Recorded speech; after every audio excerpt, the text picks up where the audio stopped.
Então, pode começar, Silvia. Certo. 15 e 2 minutos. Certo. Primeiro, um agradecimento imenso. Eu vou ficar sem ver vocês, porque eu vou compartilhar a tela, mostrando, né, o material, agradecendo a presença de todos, é uma emoção grande, então, uma alegria muito grande, né?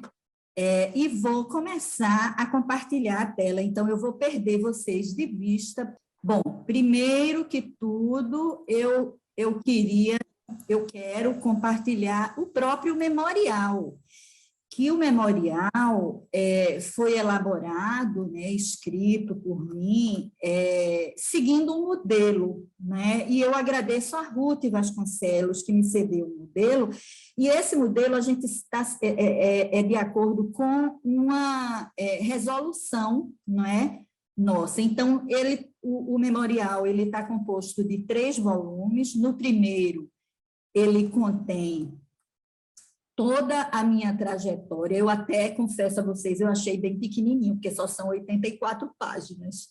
Aí os outros volumes, os anexos, que são mais de 200 páginas cada, né? Mas, de todo jeito, é a minha vida acadêmica, né, que está contida. Em cada um deles, eu fiz uma menção, uma dedicação, não é? Primeiro foram aos meus filhos, né? As minhas filhas e aos meus filhos. E a gente tem essa história de que todos vivem nessa selva, que sou eu.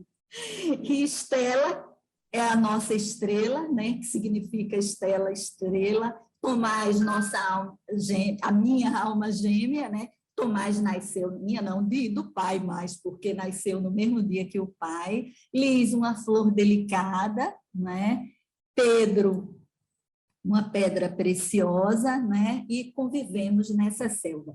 O segundo volume e o terceiro também têm dedicatórias, o segundo aos meus pais e o terceiro aos povos indígenas, né? As pessoas que me receberam, me acolheram. Está bem bonitinha, eu achei, a dedicação, a dedicatória. Então, primeiro eu inicio com uma lista de agradecimentos que se estende aos colegas, que se estende, não é, a todos aqueles que estiveram presentes na minha trajetória acadêmica, né? É um agradecimento que eu cito pessoas amigas que eu encontrei, reencontrei em Alagoas, né? Eu faço uma trajetória de todos, inclusive até a FAPEAL, que eu coloco como realmente sendo um órgão de destaque no apoio que eu sempre recebi nos financiamentos, seja de pesquisa, seja de apresentação de trabalho, não é? Então, eu fiz esse agradecimento, né? Eu, inclusive, nesse agradecimento, eu cito o agradecimento que eu fiz na minha tese de doutorado, onde está presente inúmeros colegas, inúmeras pessoas que fizeram parte da minha vida acadêmica, inclusive colegas, né? Que mais? Então, no sumário, vocês podem perceber que ele está dividido em várias partes, né? Na introdução e na apresentação, eu cito dados biográficos da minha história de vida. Inclusive, eu cito até lugares que eu estudei em escola, né, na minha formação escolar, que eu considerei importante porque eu tenho um dado diferente que eu coloco por ter sido criada numa diversidade religiosa cristã, não é? A família de meu pai muito protestante, batista, né? E a família da minha mãe muito católica, né? Inclusive tiveram bispo, padres, até o cardeal tem na família da minha mãe, né? Então, assim, eu fui criada nessa diversidade, né, religiosa, e terminei tendo ido para uma escola israelita em Recife, né? Vocês sabem, inclusive, que Recife é onde está localizada a primeira sinagoga da América. né? Então, isso é muito significativo, porque na convivência no colégio israelita, eu cito aí que me deu essa vontade de ir colher laranja em kibbutz, em Israel, eu aprendi a geografia de Israel, essa experiência, né? Eu achei que foi interessante para mostrar até como dado de origem da minha vocação, da minha vontade de ser antropóloga, né? De viajar para outros lugares, de conhecer outros contextos culturais. Enfim, aí eu entro nos meus títulos, aí eu vou mais adiante um pouquinho, que eu até organizei no próprio computador uma pasta onde eu iria abrir os arquivos, né? O primeira trabalho acadêmico de formação, que foi no meu bacharelado, o Scott, né, foi o meu orientador, foi o Espancararu, que foi um trabalho, viu, Scott, que não está, alguém pegou emprestado o meu TCC na biblioteca da UFPE e ninguém encontra mais, até eu nem encontrava mais. Aí, quando eu comecei a procurar documento para o memorial, para isso que eu estou fazendo, terminei encontrando e digitalizei, por isso que está com essa aparência de tão velhinho, né? Está até sem a correção, que na época era os pancararus, que era um erro, né? Os pancararu, é invariável o nome da etnia indígena, e aí eu reli, e várias pessoas que pesquisaram, que trabalharam com os pancararu, me pediam esse TCC, e cadê, que ninguém sabia onde estava, mas estava guardado comigo, mas eu vou fazer eu tenho essa missão de entregar uma cópia para a Biblioteca Central, para ter esse TCC lá. E foi no TCC que eu já comecei a trabalhar, né, a aprender sobre política indigenista e sobre o território pancararu, e na época eu me prendi a uma bibliografia que era um autor, né, o Amorim, que trabalhava com campesinato indígena, utilizando a teoria de fricção interétnica do Cardoso de Oliveira.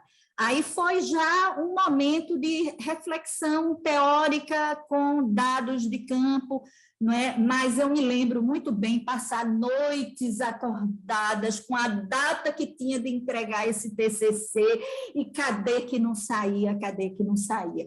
E algo que eu destaco é que já para o trabalho de graduação eu contei com financiamento do NEI, que era o Núcleo de Estudos Indigenistas, que era localizado em Letras, e que a Daí Palácio trabalhava, Judith Hofnagel era ligada também, não é? E me deram um financiamento que deu. E eu até lendo os agradecimentos, eu cito que o Scott forneceu materiais, papel, né, lápis, coisas assim na época, para a pesquisa de campo. Então, foi um mês de pesquisa de campo, minha primeira experiência. E por quê? Porque antes mesmo, e aí eu cito na minha biografia anterior, na introdução, apresentação, eu li, antes do vestibular, eu li o livro A Erva do Diabo, de Castanheda, uma edição que era do Círculo do Livro, e aí, quando nas edições do Círculo do Livro, no final tinha o autor, a biografia do autor. Quando eu descobri que ele era antropólogo, então eu disse, é o que eu quero ser, é antropóloga. E meu interesse foi com relação a xamanismo, porque A Erva do Diabo e outros livros de Castanheda era esse diálogo dele com Dom Juan, um xamã, num contexto que eu digo etnográfico no México. Então, foi a entrada, quando eu pesquisei onde é que está a antropologia nas ciências sociais, na UFPE, foi aí que eu quis entrar e fazer minha formação acadêmica, né? E aí, logo, eu passei a me interessar e logo, logo eu passei a me interessar pela...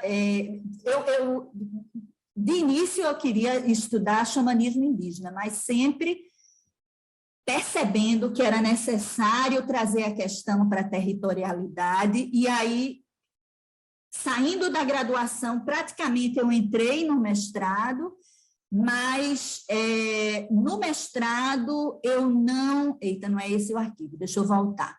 No mestrado, eu entrei 2 vezes. Eu passei um pouco do tempo, antes do tempo terminar, eu resolvi fazer nova seleção. Na primeira seleção, eu passei em primeiro lugar. Na segunda seleção, que eu estava sabendo mais ainda, eu passei em 6º lugar, mas tive bolsa, que foi uma maravilha, né? E aí, na segunda entrada, eu tive essa oportunidade de cursar uma disciplina de etnicidade com João Pacheco de Oliveira Filho. Eu tive esse privilégio, né?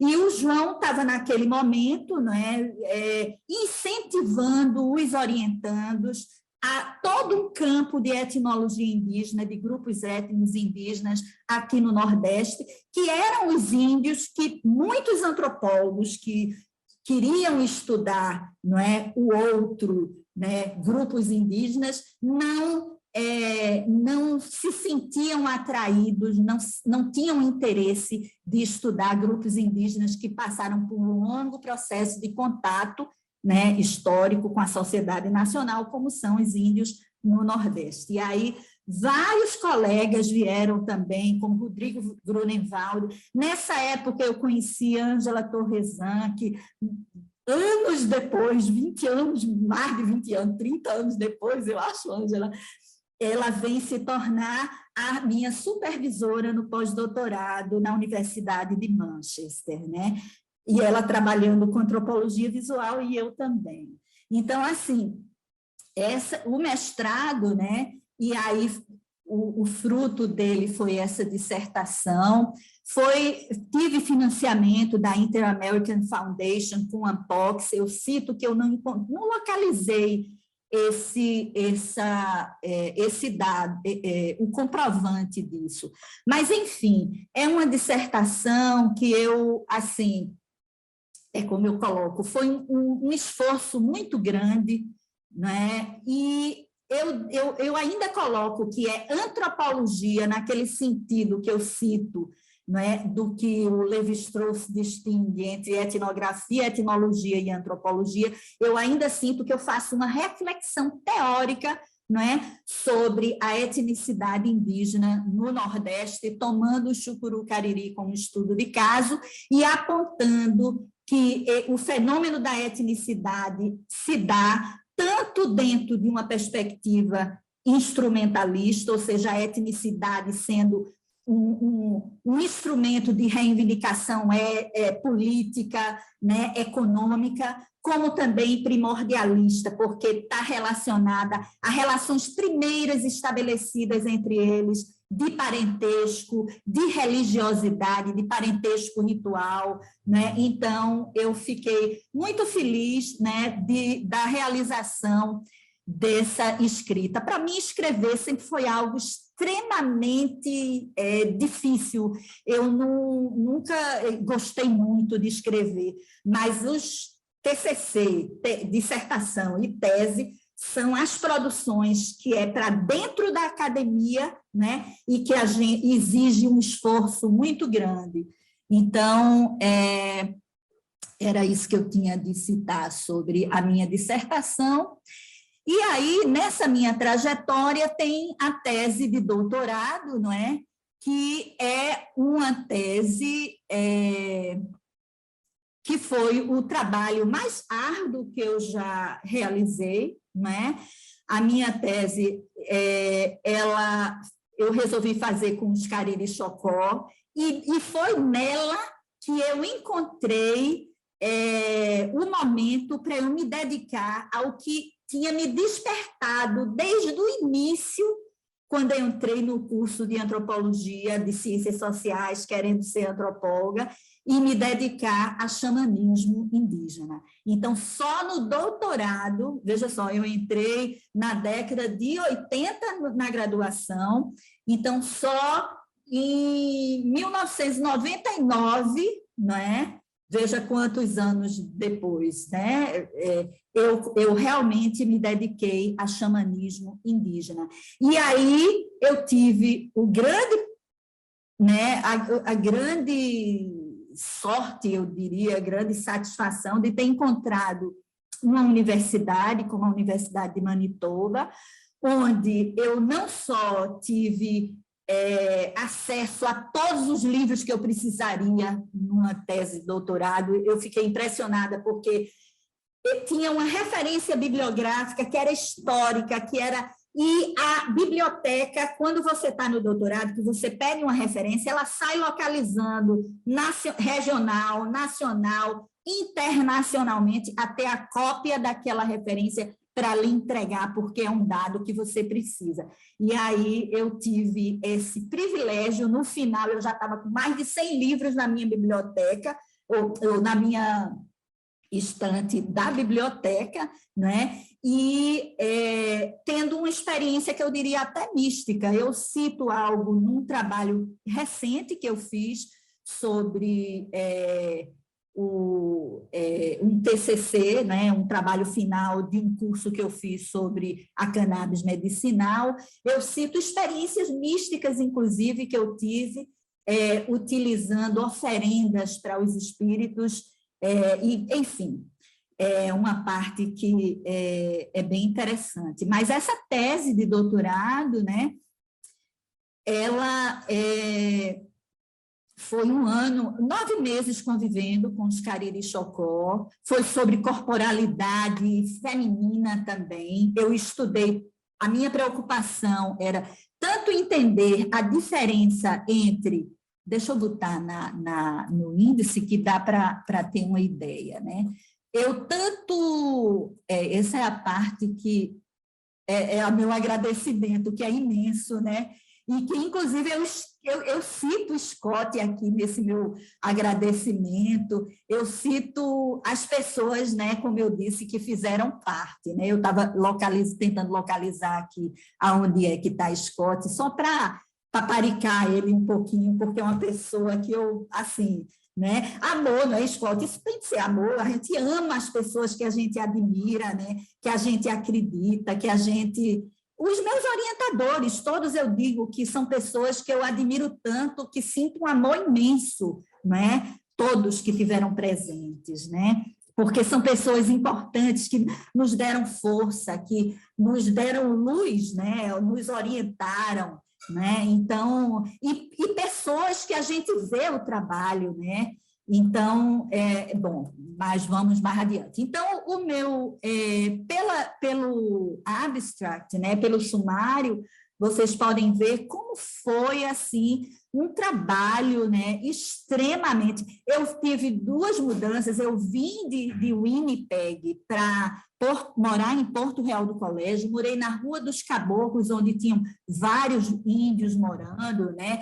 Ia todo dia para a aldeia, onde eu convivi. Então, a minha preocupação era tanto trabalhar no campo da antropologia médica, considerando o xamanismo enquanto prática e conhecimento médico. Eu peguei o Byron Good, que ele faz toda uma crítica, né, à produção antropológica, que considerou, né, muitos antropólogos que consideraram conhecimento médico enquanto uma questão de crenças. Quando eu li isso, que peguei, eu já querendo fazer a pesquisa, né, dos Cariri Xocó, tendo já lido Arthur Kleinman, né? Eu digo, não, é por aí. E eu tive o privilégio de conhecer e conversar com Byron Good num encontro, num congresso que eu fui em Montreal, e ele estava presente, o Michael Fisher também, e conversei com eles e me sentindo o máximo dos máximos, porque a gente gosta de dialogar com aqueles que a gente lê, que a gente, né, utiliza as ideias que são esses cientistas. Bom, enfim, Escrever em inglês, eu digo, eu gostei muito, porque, apesar de difícil, mas eu já tinha uma familiaridade com a língua inglesa. Eu conto na apresentação, minha ida com 14 anos de idade, mais de um ano lá. Mas uma coisa que eu costumo dizer, porque é uma língua que é muito objetiva, é muito prática, né? Eu costumo dizer para os meus alunos, eu gostei muito que nessa minha pesquisa, nessa tese, eu utilizo a noção do female body, o corpo fêmeo. A gente não costuma utilizar em português uma linguagem dessa, seria o corpo feminino. Mas quando você diz o corpo feminino, você já está implicitamente a palavra feminino impregnada de noção de gênero, que é um dado cultural nosso. Então, a língua inglesa me permitiu eu trabalhar com corporalidade, né, como eu pesquisei entre os Cariri Chocó, dentro dessa ideia de female embodiment. E essa ideia de female embodiment implicava nessa busca de compreender como se dava a produção, o entendimento do corpo fêmeo, né? E essa questão do corpo fêmeo é porque eu também, utilizando teoria feminista, que é a terceira leva das feministas, né, do feminismo, de teoria feminista, a preocupação com a diferença sexual. Então, eu na pesquisa, eu tentei entender a diferença entre xamãs homens e xamãs mulheres, xamãs masculinos e xamãs femininos. Eu trabalhei com estudos de caso e trabalhei com mulheres em idades de reprodução. E o incrível é que eu encontrei um órgão êmico, que é o órgão, que é a dona do corpo e a dor de mulher. E a dona do corpo é, como você diz, Dona Silvia, né? É a mulher do corpo. E a dona do corpo, um órgão que se mexe, que anda, que a mulher pode estar querendo vomitar o sangue, é a dona do corpo que está querendo sair. E se ela sair, a mulher morre, porque nenhuma mulher vive sem a dona do corpo dentro dela. E esse órgão êmico, eu termino utilizando Foucault e utilizando teoria mais pós-estruturalista, eu passei a entender, e isso está na conclusão, que a dona do corpo e a dor de mulher, ela representa, não é, um deslocamento que se deu historicamente a partir da dominação colonial, da posição da mulher na sociedade indígena, né, originária, né, que esses povos indígenas no Nordeste vieram, né, grupos Cariri, né, e aí esse deslocamento, elas foram inseridas num sistema patriarcal, né, e aí é interessante, eu acho interessante essa interpretação, né, porque tem a ver, é como o mal de aires, né, o vento mal que o Tossig pega e faz uma interpretação dessa noção tão... E eu encontrei em área indígena, eles com essa noção do vento mal, né? Ele também pega e associa essa noção do vento mal, de onde ele vem, e está associada a um processo de dominação colonial. Bom, eu não vou falar mais nada, né? Que eu já falei demais.